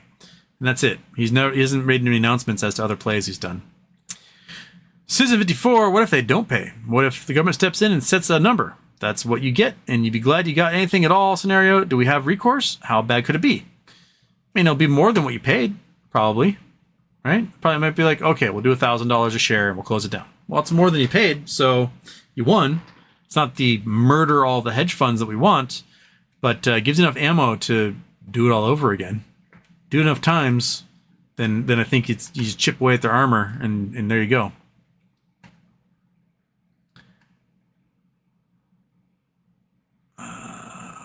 Alexander K. Happy birthday, Houston. What a time to be alive. What a time to be alive. Tell my grandkids about when I stared at that green line. BW Brand A pisses me off as well. He just does everything exactly wrong to ruin it for everybody every single time. Papa Monkey, Houston. Any chance we see some movement on MMTLP for this week in the cat system? Cat system would be 2 weeks from now. MMTLP, I have no clue. I haven't heard anything out of them since about, 3 weeks ago. They announced they were seeking some information from TradeStation and federal court about the number of shares that they had existing in their brokerage. We might see some talk out of them. There's a large contingent of people that think BBBY is going to emerge on Friday from this court hearing. Every hype date that comes from BBBY, we've breezed right past, because a lot of those hearings, they get pushed to the next month. So I will reservedly say, if it happens, fantastic, pile it on. But I'm not going to hold on to the hype train of these hype dates, because they miss constantly. What we have to focus on right now is over $34 for Friday. That's all we care about. Even over $25 is still a giant gamma win, because the max pain for the options chain this week is $12. We are 3x over max pain at the moment, and we've been as high as 7x over it. So the gamma ramp is going to be real tomorrow and Friday. That's for sure. The shorts will try. It'll be, kind of pitiful. The resistance is futile type try to hammer it down, because the option houses have to buy. They have to get shares. They have to hedge, and they're going to have to get it to make sure that they have something, because the gamma next week will be insane.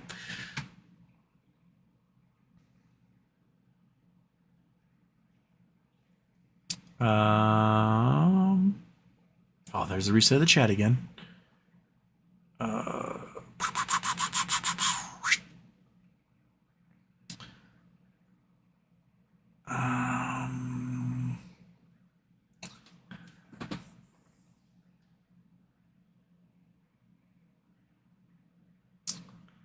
How is the equity summary score calculated? Fidelity GME is listed as 0.2, very bearish. I think they take, they have a number of analysts. It's kind of like Rotten Tomatoes, your Rotten Tomatoes score. They take a bunch of different analysts and what they think, and then they just do an aggregate. And so, whatever their scale is, and that's what they do.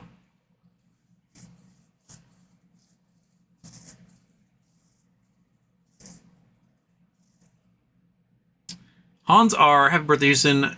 Check out this Addy, 701 Central Avenue, Kansas City, Kansas. I guess we got ourselves a little bit of, whoops. Come on, highlight. No. God dang it, would you quit trying to, okay, highlight. Bam. Control C. Let's go to our Google Earth here. Boom. There we go. So we're going to Kansas City. What's happening in Kansas City? Right down here. We're flying. We're dropping right in the middle of the country. Dead center.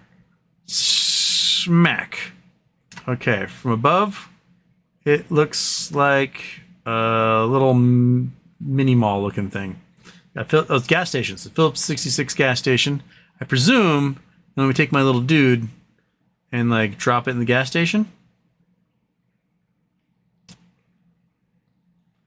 Okay, we got a lady, we got stop and go, we got check place, we got burritos, we got a dented truck that's seen better days, we got more trucks, we got, what am I looking for? Stop and go. Get some crusty pizza. Burritos. Cash checks. Stop and go. Krispy Kreme. What am I looking at? Tell me. What am I looking at? What is it? What is it about this place? Why am I at this random little strip mall gas station? Phillips 66 with an ambulance doing its thing. Why am I here? ¿Por qué? Dios mío, it's the most random. It's also pre-facelift. Come on, let's go that way. We're filling up gas. We're filling up gas. Got ourselves a little Cadillac. Got some guy who obviously can't park. We got, why am I here? For the love of God, why am I here? Why am I wasting time on this? I'm waiting for, like, there to be, like, a naked person or something. If you can tell me why I'm here, I'll come back and visit it, but I don't know why I'm here. Rupert Trooper. Thought the max payment is 18 now, currently 30 million is in the money. Can you please explain what's stopping them from hammering it down today like today? Hammering it down like today. My guess is they don't have the ammo to do it. That there may be some whales who just, they buy just enough to keep the price above that. Or something. I don't know. I mean, I'm the same Redditor that sent you the Gherkin Pickle Sub post regarding the options, Vega. You elaborate on 5 what that post meant. Appreciate you. Which post was that? Gherkin? Did I not see that? Chat? Gherkin. I don't remember seeing a Gherkin post, but my brain may have absolutely broken. Requests.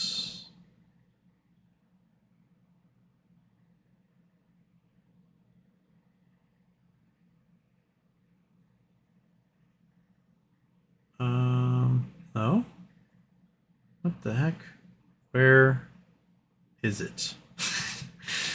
I have like 150 messages in Reddit today.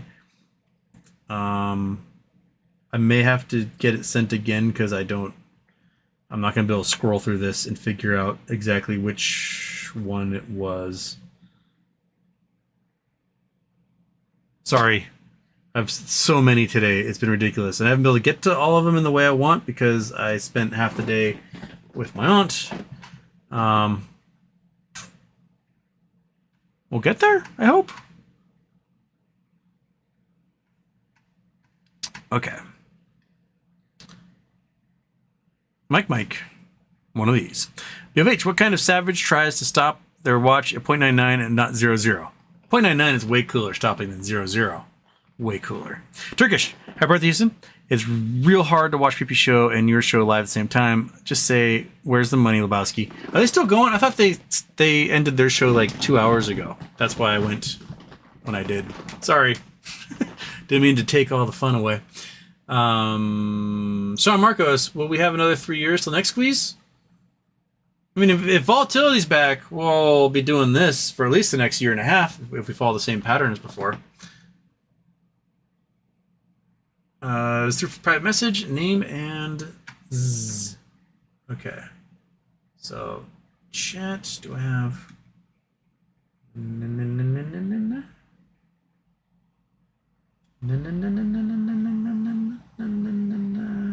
Ah. Here we go. Ah, this one here. Okay.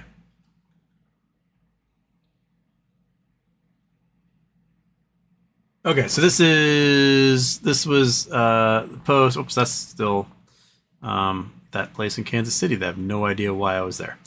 Nope, and that's still not what I want. That is what I want. There we go. So this is 514 is yesterday. GME open 64.83, the high was 64.83, low is 36, closed at 48.75, volume 206 million. Blah blah blah blah blah blah blah. I will ignore the Greeks because they're still massively fucked, but falling back below 51.99 will push the market makers to sell the fuck out of underlying, which would become worse at 26.22. So, but yeah, basically they the price was high enough that they had to do a whole bunch of hedging to fulfill their obligations for the options chain. And if the price gets pushed down, they can then sell a whole bunch of that stuff because they no longer have the obligation. It can push the price further. So basically saying is if it's below $51.99 today, it'll push the market makers to sell a whole bunch of their underlying shares, and it gets really bad at 26.22, which can be a runaway. But because we didn't get below that, we didn't have the runaway. That floor seemed to be right around $34. Like they got to 33 and some change, and it bounced back up. Basically, it was just kind of a trampoline off of 34 all day long. For now, it appears the short volume is caught in a Vega squeeze. Basically, short call sellers had no option but to sell calls further out in an attempt to contain volatility. But those sold calls with all that theta have a shitload of Vega, which acts as a multiplier on implied volatility.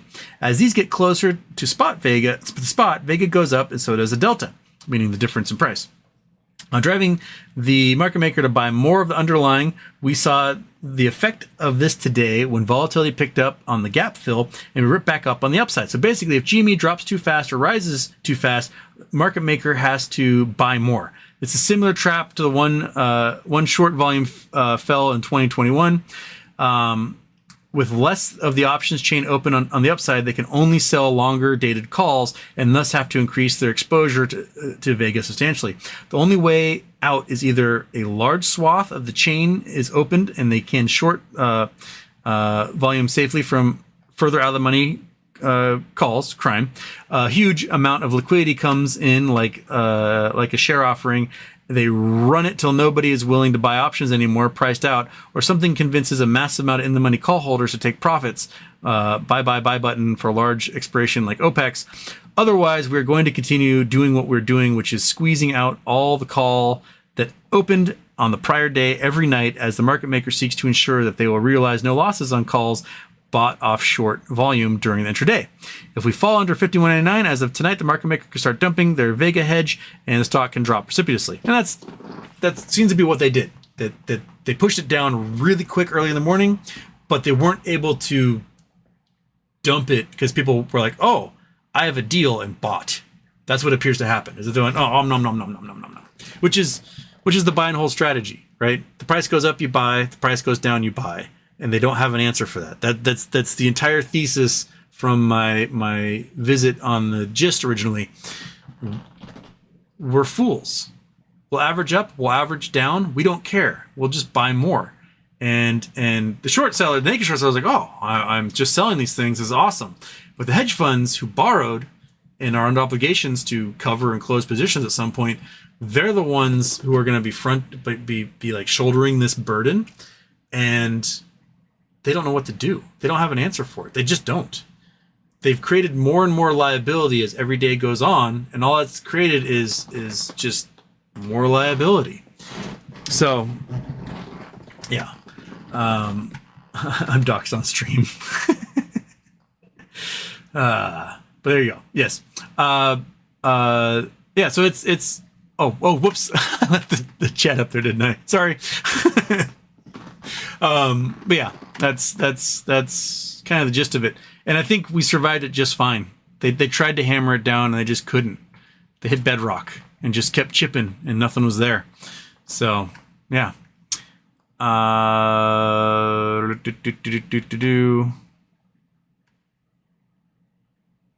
Hat trick.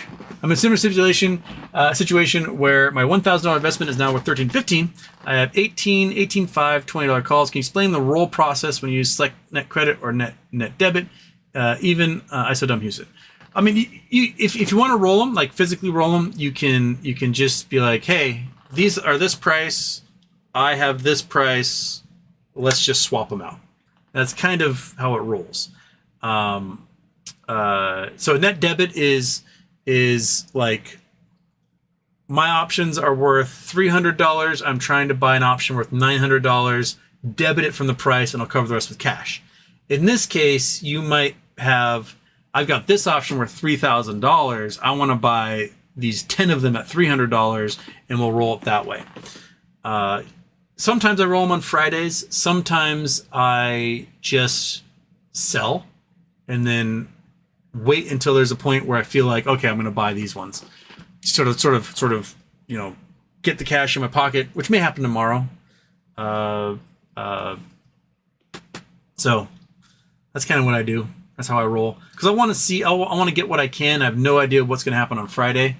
So I may bank my earnings or my winnings, and then look at close, within 20 minutes of close on Friday, make my guess as to what option I want to buy for next week. Options. And hopefully I can get, 15 to 30 of them if I'm lucky. So yeah.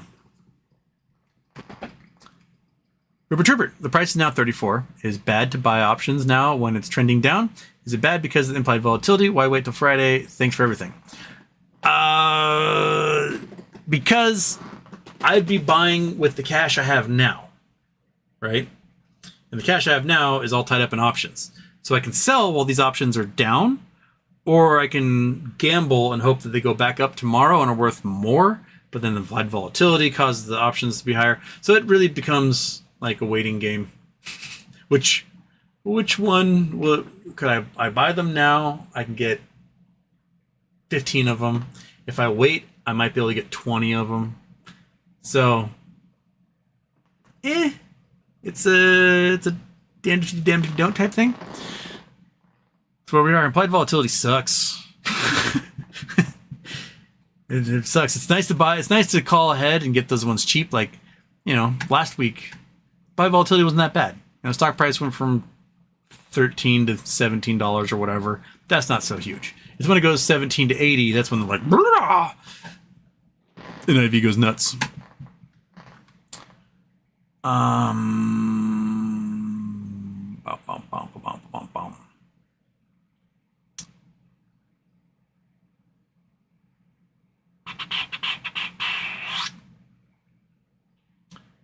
Jethro, how do you know GME is doing share buybacks? Because on a Bloomberg terminal on Monday was showing Rule 10b-18, which is corporate share buyback happening. And the rules are weird. Like, they're only allowed to buy back 25% of the average volume in a day, and it has to be all through one broker and one exchange. You can't do multiple brokers and multiple exchanges. And the Bloomberg terminals was showing that there was a big buyer buying over 1 million shares through one exchange, citing Rule 10b-18, which can only be the company itself doing share buybacks. And they had allotted $100 million for share buybacks. So that's why we think there were share buybacks. Mimi, what do you think about Holo? I have no idea what Holo is. You guys are always asking about these penny stocks, and I have no idea. Holo stock. Microcloud hologram.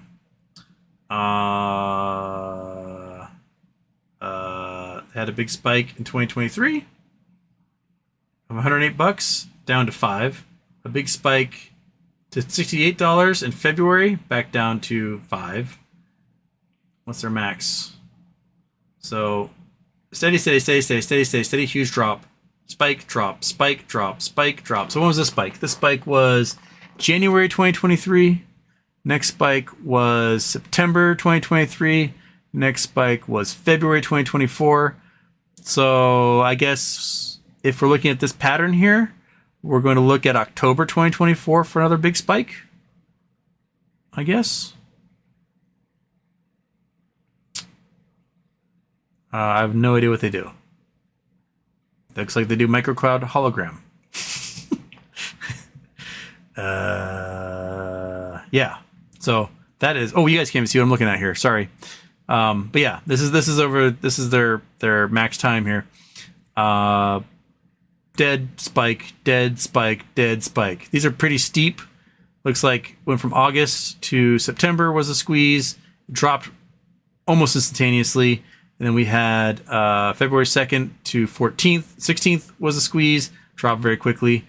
This one here was December 30th to January 20th. That was a longer one, a little wider one. But we go January to September to February to perhaps October. We have another one on here. So it looks like it will die. It'll get as low as what, $1.80 before it jumps again. And we are currently at $2.18, $1.70. So I know nothing about them, but it looks like there's a little trend there, like a little heartbeat going on. Mimi, you tell me. Danjo, this has been 3+ years coming for us. I'm sitting on 700 shares. Wish I knew how to play the options game better so I could get up that 1,000 share goal. Any advice? Been watching since show 1. I play options poorly. I do it degenerate gambler style, which is, I think something's going to happen next week. Buy. And it works for me 1 out of 5 times. And when it does work, it pays off everything I lost the previous 4 times. Smarter people, they do like condor spreads and things, but their gains will be steady. So it's like, might as well just invest in a index fund if you're going to be doing that. Like, I'm not in it for. I don't do the degenerate stuff for 5% gains. I do it for the 1,000% gains, like I've had this week, and because it tickles something in my brain, it makes me go, "Woo! I feel smart all of a sudden." Where other times I feel like I'm an idiot, and it replaces itself. That is the gambler's high, and that's what I did with it. But if you want to learn options, paper trade, or find penny stocks and mess with those for a little bit. Not penny stocks, but stuff is like cheap, right? They don't have high implied volatility. Just kind of learn it. That's the best I can do. You can go read books on it, and they'll explain all the Greeks and everything, what theta decay is, what gamma, what delta. But I think the best thing you can do is see it as an education. And every single time you mess with options, it's a learning experience. That's the best advice I can give you. Because you will lose 4 out of 5 times, guaranteed, unless you are playing it the way funds do with their spreads. And you can read up like what a condor is and different types of spreads they have for them. As like, okay, you buy options at this price, you sell covered ones at this price, you get long term ones here, and you do puts here, and you like do this little spread, and if the stock is fairly stable, you'll make 10% on it. Cool. Then you do it again. You just do that over and over and over again, and eventually it slowly grows everything. That's fun. Or you can just put your money into an index fund and get the same type of growth out of it. Yeah, options is one of those things. You just gotta try it. You just gotta mess with it. Do some paper trades with it. Figure it out. It might be a little late in the game to jump into options trading at this point, because I think things are gonna move real quickly from this point forward. But yeah, David IDFK1. What are the chances his Twitter got hacked? You're talking about Roaring Kitty? 0. Roaring Kitty did get hacked. He's doing Roaring Kitty things. He's had 3 years to get all these videos together. He's doing what he does. Donkey Donk sees signals in the timings of the tweets. 4 Horsemen, in theory, large firm could potentially negotiate a customized options contract, including leaps, via an ISDA International Swaps and Derivatives Association agreement. And I think that's what they did. I think that's where they are. Up to 30 years. What? I thought it was only 3 years on those suckers. 30 years is bonkers.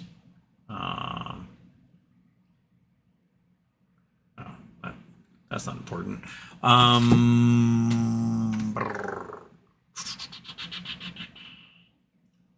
Happy Cake Day, Houston man. The last days, the stock jumps in after hours and comes right back down when our market opens. Can MOAS happen in after hours and end before market open? No. It's going to take way too much time to get this all over. There's going to be too much volume that has to get done, and after hours just does not see the volume that's needed. Yeah. Belgian Whale, I'm leaving for Greece on the 26th. Will I be able to stay forever the way things are going? 20 days of East Crete traveling this time? Nice. That sounds fun. Maybe. Maybe. I mean, if you're playing it right, you might be able to get retirement numbers out of this one. And if it does like 2021, you might be able to do it again. Just set yourself up for it again and see how it goes. Pay attention to, the options chain, how many shares are in the money, what's happening, and seeing if there's going to be gamma those days, and you might get the volatility all over again.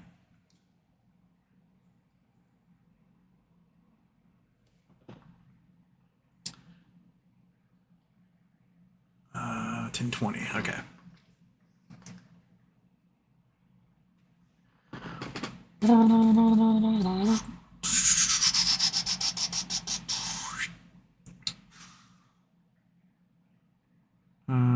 Danjo, I'm officially done with AMC. I took up the butt on Ape shares, and I'm sitting on 37 shares of AMC I bought in 2021. No way I'm buying more. Can't believe anyone believes Adam Aaron. He sucks so bad. Yes. It's just, your money's gone. Sometimes you lose, and you just got to admit it and go, well, it's gone. That was fun. It happens. It's not coming back. You know, you might have a chance to jump back in when Adam Aaron clears out another $2 or $3 billion in debt, and then their interest payments finally drop enough that they can make profit year over year. But the shares you had, you'll never get on top of that. Only when he's done diluting will your shares start to see volume. But even then, he might do another reverse split and combine them all again. Shorts will hammer it down, and the volume will the value will disappear, because that's what he does, and that's what he did, and it just screws everybody over. Long term, short term, you name it.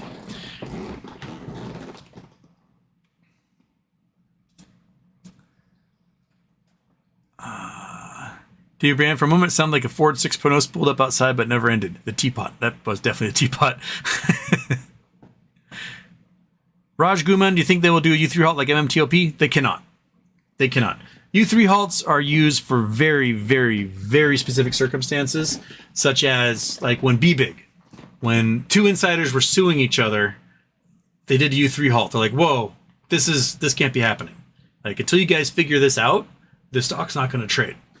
It can be used for scam companies, like the weird Chinese stocks that show up and they got weird scam stuff that goes on. They do a U3 halt on them.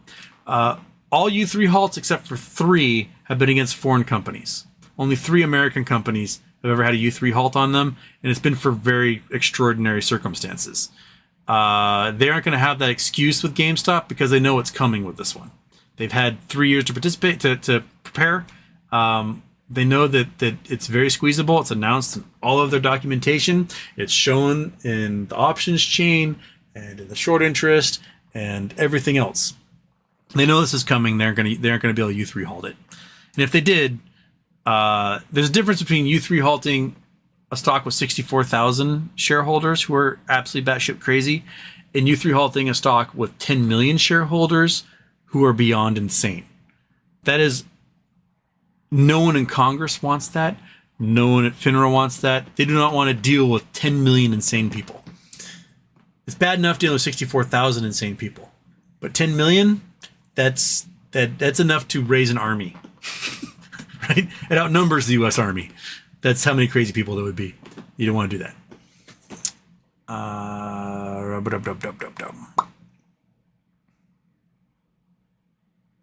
Mullion was fine with me. Ched, New York, Houston, Martinelli's issued a recall of arsenic being found in their apple juice. Yes, but not in the apple juice I have. And the Martinelli's have. That was for apple juice that was dated for expiration of March 2026. My stuff is expiration is April 2025. So we're good to go. I bought it a long time ago. It's been cooling in the fridge for like 8 months now. We're going to be okay.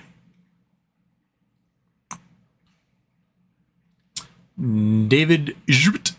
The system is created to buy and sell, not buy and hold. Bingo. Buying and holding breaks the system.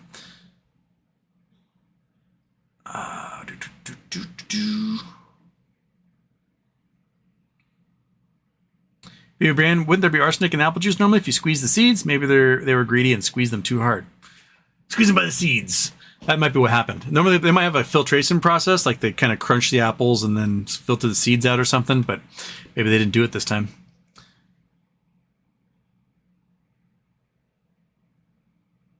Daphne says we have quite a few QAnon sorts and B-Boy Q. Batshit. Yes. There's a lot of crazy people. The lizard people are in control of everything. Danjo. I'm down like 99% on AMC and MF, but I'm up on GME for the first time in a few years. Man, it would be glorious for GME to squeeze and something to actually happen with MMTLP and PPPY and everything else. We need some good wins here. We haven't had any good wins in a while, and it's nice to see them happening this week. Lost Waves, new Wu-Tang teasers came out today. Oh, did Pleaser Dow release some new Wu-Tang stuff? Another one with Keith Gill Wu-Tanging it that Pleaser Dow released. I'd like to know more. Starroom Studios, how does it work that they created so many more strikes for this week higher? Does that still create gamma squeeze even though there are more? Yes, it does.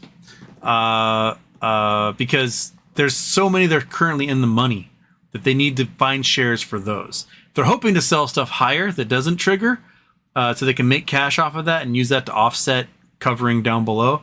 But we've already been above a lot of where the strike prices are. So things get weird. Andrew Dowell just got an unexpected bonus from work, about $635. I'm buying GME shares tomorrow. There you go. Citizen 54, can our shares be canceled or deleted from your brokerage account via government intervention? I'm sure they can, but again, crazy people. The powers that be have to take into account. We're insane. And if you push enough insane people, they're going to do insane things. And it's like having everybody be a wild card suddenly. Yeah, they could delete shares from everyone's accounts and take that out. But what would happen is every single solitary foreign company and investment group would pull out and never invest in the United States again. If you could just delete shares from people's accounts. And 40% of the US market is made up of foreign investors. So if you immediately made it so that no one wanted to invest in your country anymore by doing something shitty and shady like that, then you may as well just blow up Wall Street with an atom bomb, right? You'll see all these nations pulling out, sovereign wealth funds pulling out, and they'll find other markets to invest in. And you've just destroyed the American economy, all to save a couple of hedge fund douchebags. Hedge fund douchebags are expendable. There's too many wolves, not enough deer. Get rid of them. Even out the ecosystem a little bit. They are completely expendable. And yeah, they might have some money in your pocket at one point, but the pain in the acidness of 10 million crazy people and 40% of the market suddenly disappearing in the United States stock market is that's not a good payoff. That's not a good long-term strategy at all.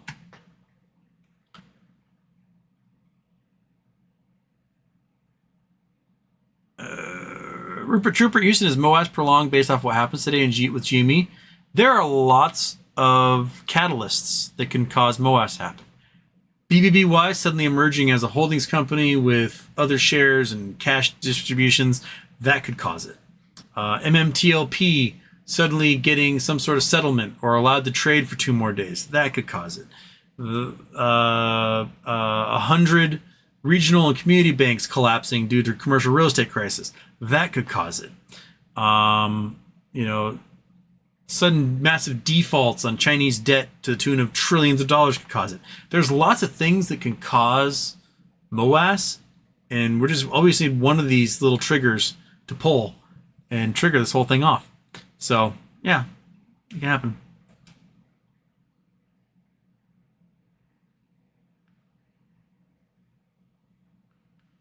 Daphne says, actually, no, you can sell normally on ComputerShare as long as the trades do not exceed $2 million. You set your price, put in your order just like a brokerage. But they get triggered at weird times, and you don't necessarily get triggered on them with the normal market flow. Like the level 2s you'll see, they basically take them at one chunk of time and set them all in there. And that's from what I understand, is that they're not an active participant in the moment to moment part of the market. But yeah, you can put limit orders in there, and if they trigger when they send them, then they trigger, I guess.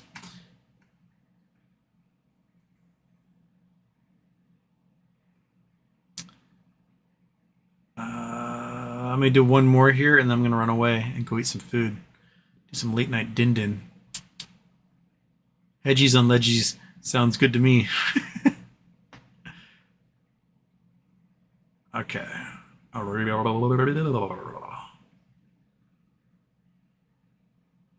one more, and then I'm out.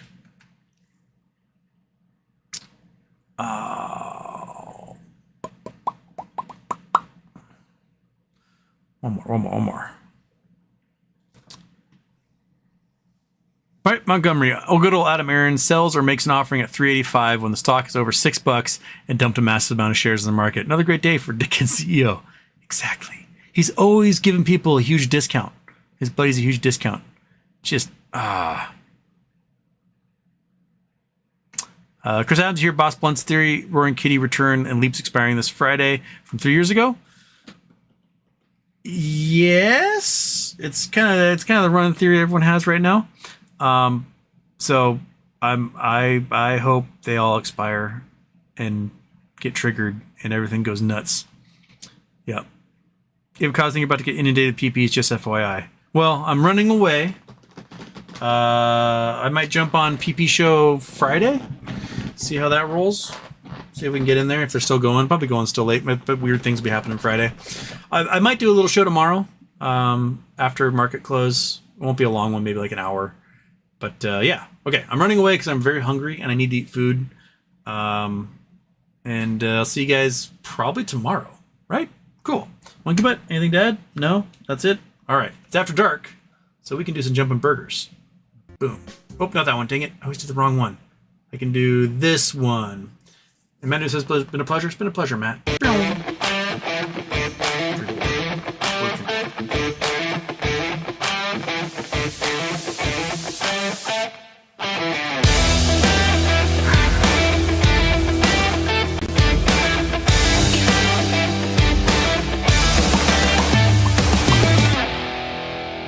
Houston, we have a problem. I don't think we turned to max headroom that time, Monkey. It's pretty good. So